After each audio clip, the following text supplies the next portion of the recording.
right out. Yes, stand right up and shout it out. You glossed over it, but what is exactly your relationship with Mr. Farrakhn, and how do you explain or deal with what have been some extremely anti-Semitic and vile diatribes by him, in spite of his good message? How do you deal with it? How do you ask Jews to deal with that from Mr. Farrakhn?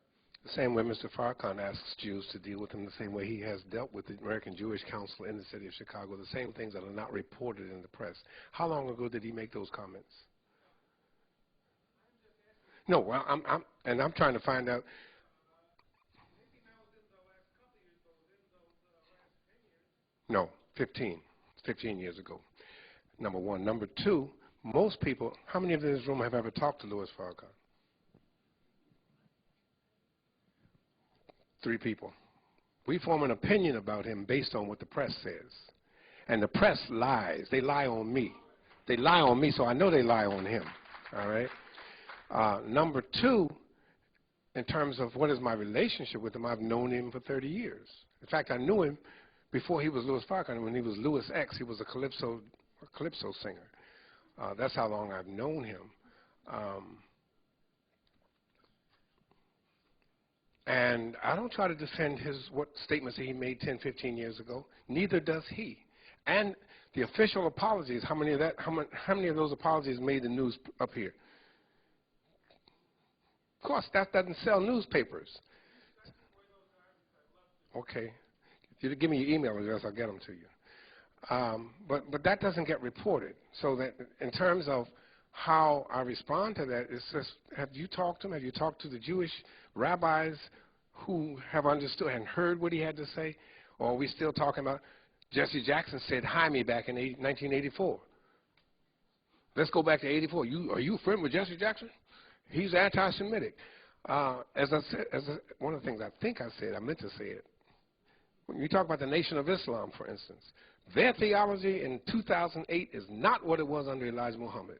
When Elijah Muhammad founded the Nation of Islam, where they are today is not where they were back then. And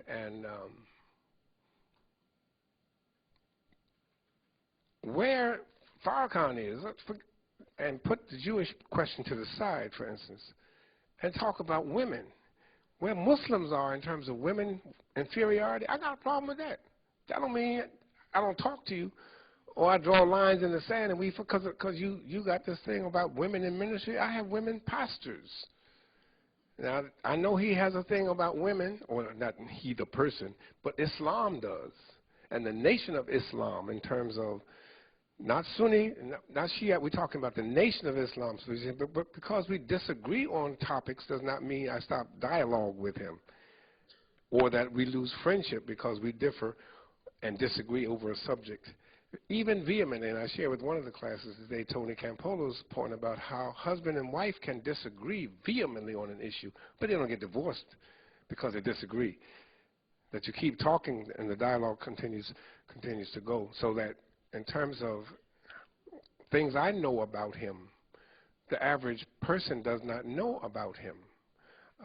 The person, I'm talking about the person, and what his beliefs are, and how his beliefs have changed and evolved. And knowing him as I have for 30-some years now, I'm not going to let somebody else tell me that he can't be somebody who's a colleague of mine, all right? Any more so than Jesse Jackson or Al Sharpton. Now, the press makes certain people radioactive and toxic. Just call their name and you got problems.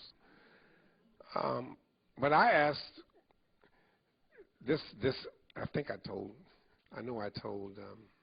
told Doc this morning at breakfast.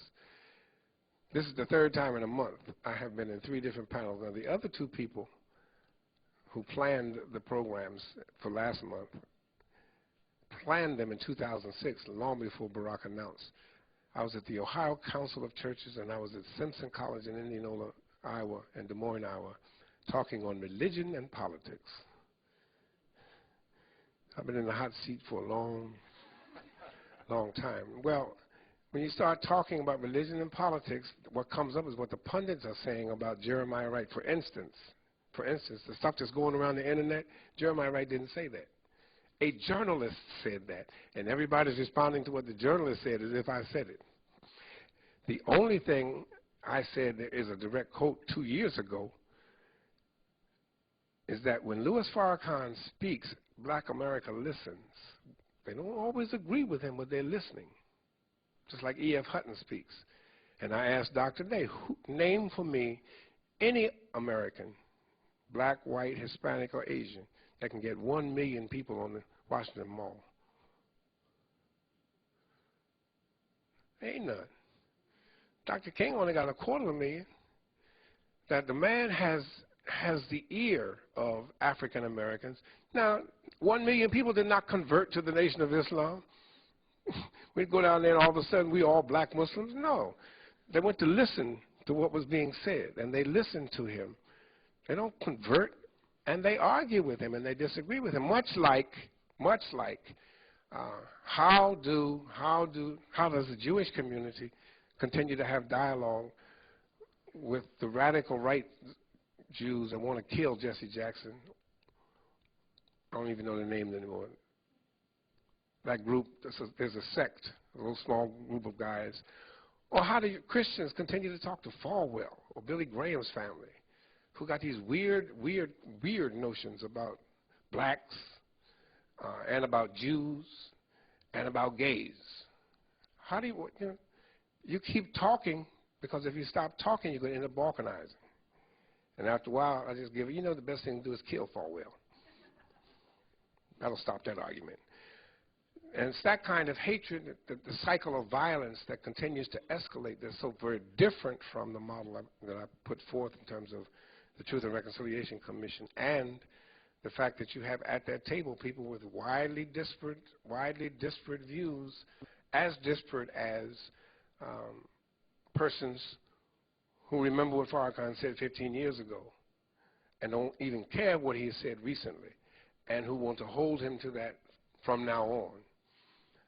If I ask you what you said 15 years ago or did 15 years ago, are you still stuck in that place, or have you grown, have you evolved? We'll have that conversation with anybody except those that the media has made pariahs for us, or toxic or radioactive. So that's how I can remain a colleague of his,